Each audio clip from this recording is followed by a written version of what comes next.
I never expected my career to flash before my eyes in a remote mountain cabin, but then again, I never expected to be trapped with Elena Vance. To the board of directors, she's a visionary. To the rest of us, she's the Ice Queen, a woman who's as sharp as her intellect, and whose silhouette usually commands a room into terrified silence. The storm hit without warning, a violent curtain of gray that washed out the only road back to the corporate retreat. Now, the wind is howling against the cedar logs, and I'm stuck here with the one person I've spent 2 years trying to avoid. "Don't just stand there dripping on the rug, Leo," she snapped, not even looking up from her tablet. "Find the firewood. Or do you plan on us freezing to death before the signal returns?" I gritted my teeth and headed for the storage closet, but as I moved a heavy trunk to find the kindling, I knocked over her designer suitcase. It unzipped as it hit the floor, spilling a silk robe and a thick leather-bound folder. I went to tuck it back in, but a photo fell out. It wasn't a business contract. It was a court document, a custody filing, and a handwritten note that made my heart stop. It was a desperate plea for help, addressed to the very man trying to dismantle our company. Suddenly, the coldness in her eyes made sense, but the secret in my hand felt like a live wire. If the board knew she was negotiating with the enemy, she'd be ruined by morning. I heard her heels clicking on the hardwood behind me. "Leo, what are you doing?" I froze. I had 2 choices, hide the truth or confront the woman who could fire me with a single look. But before I could move, the front door rattled violently, and a shadow moved past the window. We weren't just trapped, we were being watched. The shadow turned out to be a pine branch, thick and swaying like a desperate hand against the glass. I exhaled slowly, tucking the folder back into her suitcase with hands I forced to stay steady. When I turned around, Elena was standing in the doorway of the small kitchen, arms crossed, watching me with those unreadable gray eyes. "The suitcase fell," I said simply. She studied me for a long moment, the kind of silence that felt like a deposition. Then she turned away without a word and began pulling open cabinet drawers, looking for matches. That was the thing about Elena Vance. She never gave you the satisfaction of a reaction. I found the firewood stacked beneath the storage bench and carried 3 heavy logs to the fireplace, stacking them the way my grandfather had taught me, smallest at the bottom, biggest at the top, air in between. She watched from across the room, and I felt her gaze like a physical pressure on the back of my neck. "You actually know how to do that," she said. There was no compliment in her voice, but there was something close to surprise. "Don't sound so shocked," I muttered, striking the match. "I do occasionally function outside of spreadsheets." A pause. Then, and I almost missed it, the faintest curve at the corner of her mouth. That was the first crack. Over the next few hours, with no signal and no power beyond a single battery lantern, we entered into an unspoken agreement. We would survive this together without making it dramatic. She found canned soup and a bag of rice in the pantry. I fixed the lantern's loose battery casing with a pocket knife. She raised an eyebrow at that too. "A man of hidden talents," she said, watching me work. "I have several," I replied, meeting her eyes briefly. "You've just never looked long enough to notice." She opened her mouth, then closed it. She looked away first. I counted that as a quiet, personal victory. We ate at opposite ends of the small wooden table, the fire throwing warm, uneven light across the cabin walls. The storm hadn't softened. If anything, it had thickened into something solid and relentless, the kind of weather that reminds you that nature has no interest in your schedule, your ambitions, or your carefully maintained professional distances. "How long do you think we're stuck?" I asked. "Meteorology wasn't in my MBA," she said dryly. Then, softer, "At least through tomorrow morning." I nodded. Tomorrow morning felt both very far and very close.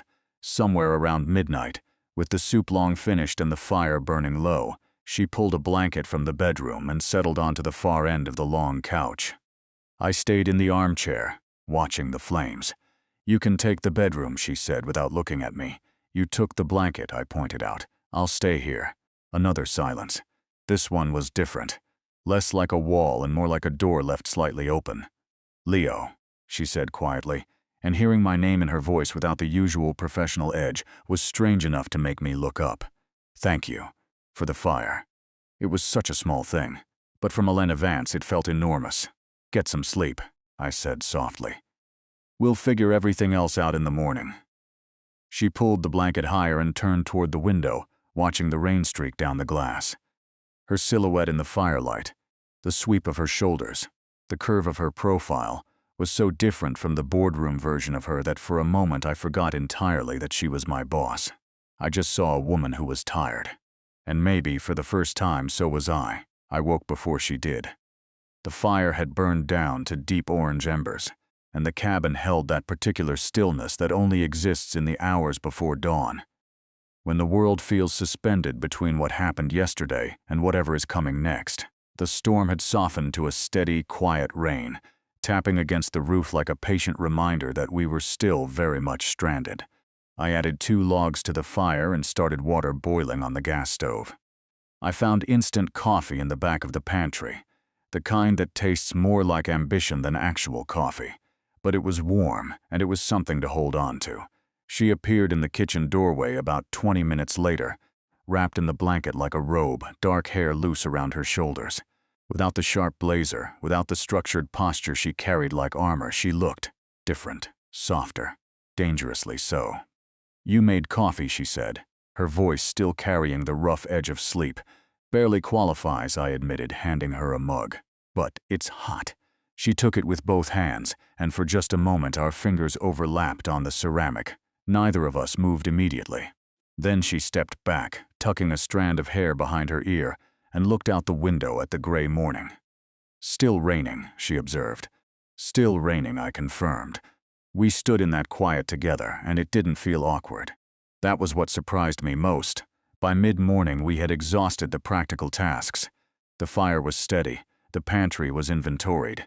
The leak above the bathroom had been caught with a mixing bowl. We had nothing left to do but exist in the same space without the structure of work to organize us. She sat cross-legged on the couch with a notebook she'd found in the desk drawer, writing something in long, deliberate lines. I watched her from the armchair, pretending to read a 2-year-old hiking magazine. "You're staring," she said without looking up. "I'm observing," I corrected. "There's a professional distinction." She looked up then, and there it was again, that dangerous, almost smile. "What exactly are you observing, Leo?" "That you write like someone who actually means what they're saying," I said honestly. "Most people type now. Writing by hand like that, it means something matters." She looked down at the notebook. The almost smile softened into something I couldn't name. "My daughter's birthday is next week," she said quietly. "I write her a letter every year. She doesn't always read them, but I write them anyway." The room shifted. Everything I thought I knew about her rearranged itself. "How old?" I asked carefully. 8, she said. "She lives with her father. It's complicated." She closed the notebook with a gentleness that told me just how much weight it carried. I didn't push. Some doors you wait to be invited through. That afternoon, the rain softened enough that we cracked the cabin door and stood on the small, covered porch, breathing cold mountain air.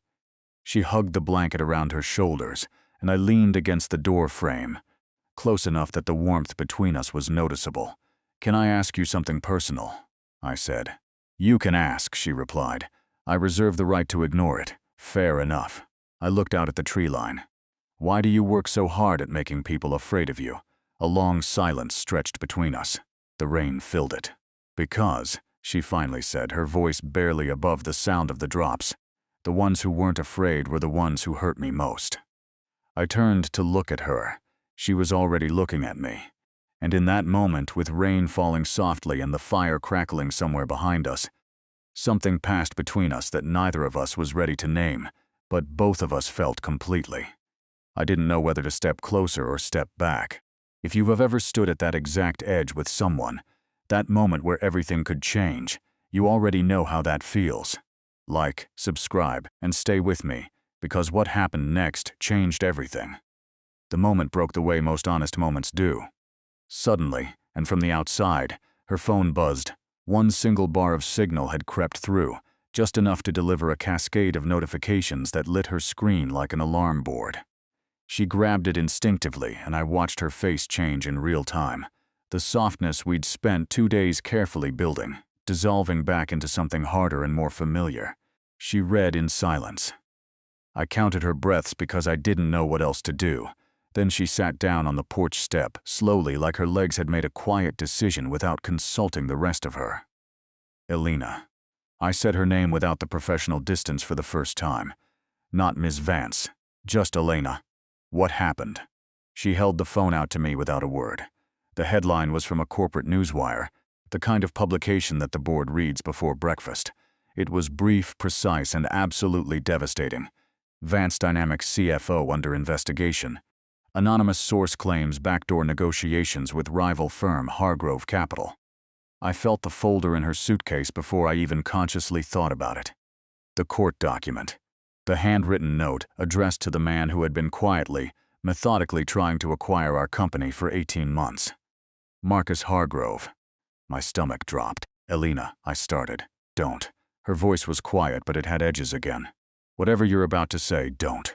She went back inside. I stood on the porch alone for a long time, rain dripping from the overhang in a slow, irregular rhythm, thinking about what it means to know something about someone that they don't yet know you know. The folder, the custody filing, the note. It wasn't what it looked like. I was almost certain of that now. Because the woman who wrote birthday letters by hand to a daughter who didn't always read them was not a woman conducting corporate espionage. But certainty is a private thing, and what mattered right now was what the board believed, what the press was printing, and what an anonymous source had decided to weaponize. Someone had done this deliberately. Someone with access. Someone who wanted her gone. I went back inside. She was sitting at the table, tablet propped open, trying to work with a signal too weak to load anything properly. Her jaw was tight. Her shoulders carried that familiar corporate tension, but underneath it now I could see what it actually was. Fear. Controlled, disciplined, expensive-looking fear. I need to tell you something, I said. Sitting across from her, she didn't look up. If it's reassurance, I don't need it. It's not reassurance, I said. It's information. That made her look up. I held her gaze. When the suitcase fell last night, I saw the folder, Elena. I saw the custody document and the letter addressed to Hargrove. The silence that followed was the loudest thing I had ever heard. Her expression didn't collapse. It calcified. Every wall she had carefully dismantled over the past 2 days reconstructed itself in seconds, and the woman across the table from me was suddenly completely the Ice Queen again. So, she said, her voice perfectly level. How long have you been deciding what to do with that? Since the moment I saw it, I said honestly, and I still haven't decided. That's why I'm telling you. She stood up, walked to the window. Her reflection in the glass was pale and unreadable. I want to ask you something, and I mean this genuinely. If you found something like that about someone you were beginning to trust, what would you do? Drop it in the comments. Because right now, sitting in that cabin, I honestly didn't know if I had just made the worst mistake of my life. She stood at that window for a long time, long enough that the fire settled into itself with a low, tired crack. Long enough that the rain outside shifted direction, tapping now against the eastern wall instead of the roof.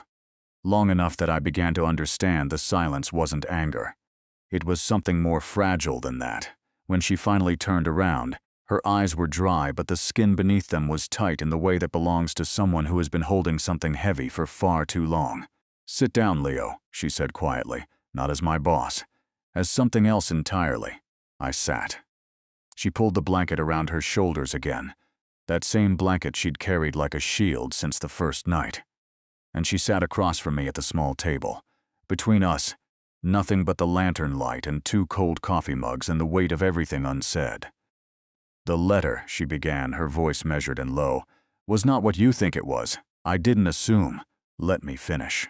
She looked at me steadily. Please. I nodded.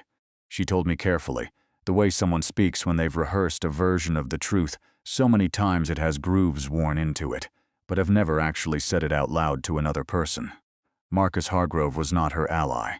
He was her ex-husband. The custody filing was her attempt, her third attempt, to modify the existing agreement so she could have her daughter for more than 4 days a month. And the letter addressed to him wasn't a negotiation between corporate rivals. It was a mother's plea, written in desperation after her lawyer advised her that a personal appeal might soften what was becoming an ugly legal battle. She had brought the folder to the retreat because she'd planned to call her attorney from the mountain lodge before the storm hit. She'd wanted privacy.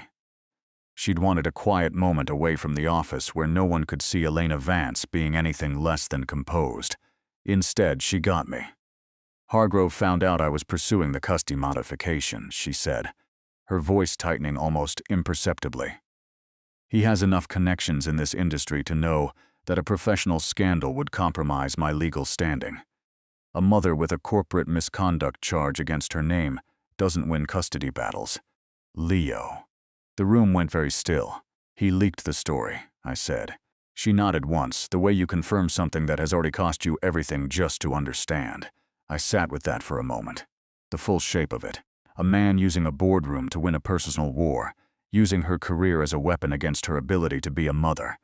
It was so calculated, so clean, and so completely cruel that it took me a moment to find words that weren't just fury. Why didn't you tell anyone? I asked. Legal, HR, anyone. Her chin lifted slightly, because the moment I walk into that building and say my ex-husband is behind this, I become the woman with personal problems, not the CFO, not the executive. I become a liability with feelings. She paused. You know how this works. I did know, and I hated that I knew. Elena. I leaned forward, elbows on the table. I'm not going to use what I saw against you. I need you to hear that. She looked at me with those gray eyes, and for the first time since the folder fell out of that suitcase, what I saw in them wasn't calculation or composure. It was the specific, terrifying vulnerability of someone who desperately wants to believe something, but has been wrong about people before. Her hands, folded on the table, trembled. Just once, just barely, before she stilled them. And that single, quiet tremor broke something open in my chest that I wasn't sure I could close again. The rescue team arrived the next morning. We heard the sound of the truck engine before we saw the headlights cutting through the thinning fog. And something about that moment, the knowledge that the outside world was coming back, made the cabin feel smaller and more precious all at once. We had spent the previous night in a different kind of quiet. Not the hostile silence of two people avoiding each other, and not the charged silence of two people circling something unspoken. It was the quiet of two people who had said true things, and were still sitting with the weight of them. She had fallen asleep on the couch again, the notebook with her daughter's letter pressed against her chest like something she was protecting even in sleep. I had stayed in the armchair, watching the fire, thinking about Marcus Hargrove and the board meeting that was almost certainly being scheduled for Monday morning. Thinking about her. When the knock came at the cabin door, she was already awake, already composed, already buttoning the blazer she'd hung to dry near the fireplace. The transformation was almost physical, like watching someone put on a second skin. By the time I opened the door, Elena Vance, the executive, was fully present, and the woman who had trembled at a table in firelight was somewhere behind her eyes, quiet and careful. The rescue coordinator was brief and professional. Road was partially clear. Vehicle could navigate it now.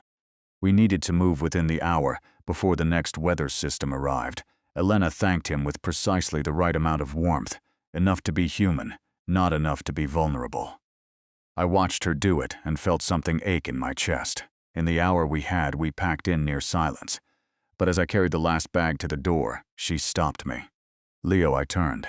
She was standing in the middle of the cabin, blazer perfect, hair composed, every external detail exactly as it had been before the storm. But her eyes hadn't fully returned to the boardroom yet. When we get back, she said carefully, whatever you decide to do with what you know, I need you to know that I understand. Your career matters, your position matters. I won't, she paused, steadying something in her voice. I won't hold it against you, whatever you choose.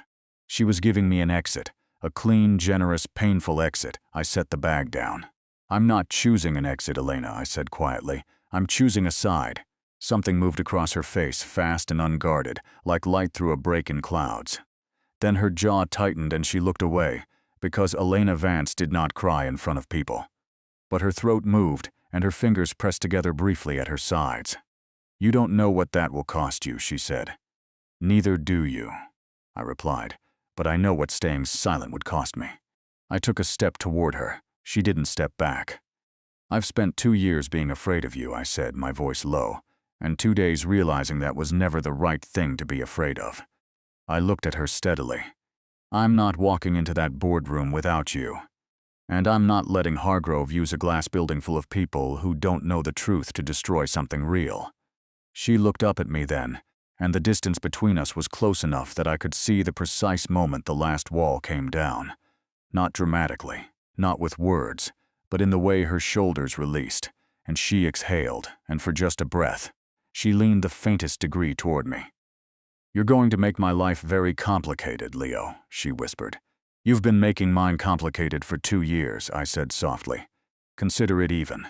And for the first time since I had known Elena Vance, she laughed. Not a polished professional laugh. A real one, warm and slightly undone, and it was the most beautiful thing I had heard in a very long time. "This is the moment I want you to sit with, because I've never told anyone this story before. If something here resonated with you, if you've ever had to choose between safety and standing for someone, please like this video.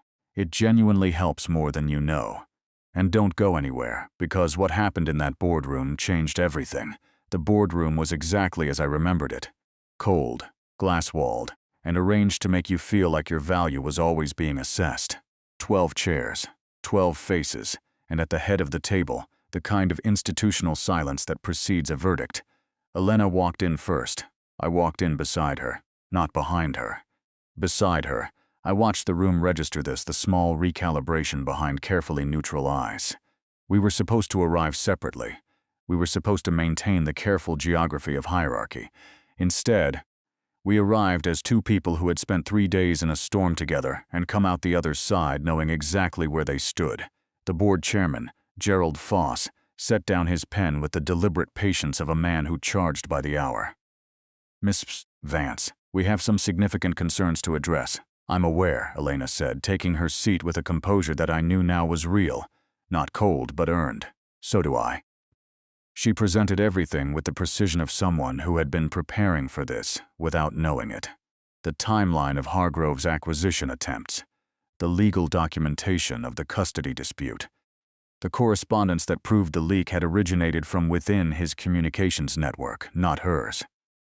Her attorney had worked through the night, and the evidence was clean and thorough. But evidence alone doesn't change rooms. People do. When she finished, Gerald Foss folded his hands. "This is compelling, Ms. Vance. However, the question of judgment." "I'd like to say something," I said. Every head turned. I was not senior enough to interrupt Gerald Foss. Everyone in that room knew it, including me, but I held his gaze and kept my voice level. "I was there," I said simply. "For 3 days I was in that cabin with Ms. Vance. I saw the folder. I know what it contained and what it didn't. And I'm prepared to provide a full written account of everything I observed." I paused. What Marcus Hargrove did was not a corporate maneuver. It was a personal attack, designed to compromise a mother's legal standing by dismantling her professional reputation. And I think this board deserves to know the difference between those two things before it makes a decision. The silence that followed was different from the one we'd walked into. Elena didn't look at me during any of it. But beneath the table, where no one could see, her hand found mine briefly, one quiet, firm press, and then released. It was enough. Marcus Hargrove's involvement was formally investigated within the week. The leak was traced. The custody case was re-examined with the new evidence of his deliberate interference. Elena's position was not just preserved, it was reaffirmed. Publicly, with a statement from the board that left no ambiguity. She got her daughter for the summer. I know because she told me 3 weeks later, over coffee that actually tasted like coffee this time, in a small place 2 blocks from the office.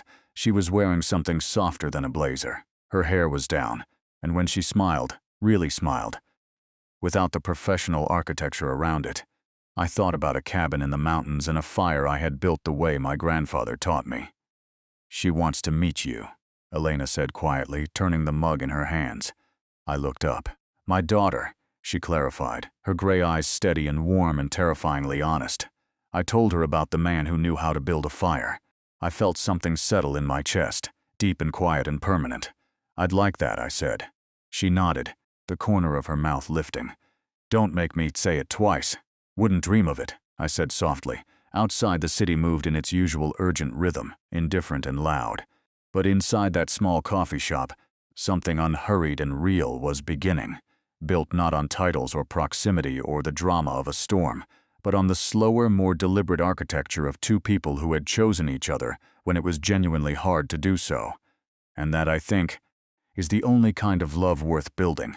If this story moved you, if any part of it felt like something you needed to hear today, please subscribe. Share it with someone who needs a reminder that the right people show up in the most unexpected places. And leave me a comment telling me, what was the moment in this story where you knew? Because I read every single one. Thank you for staying until the end.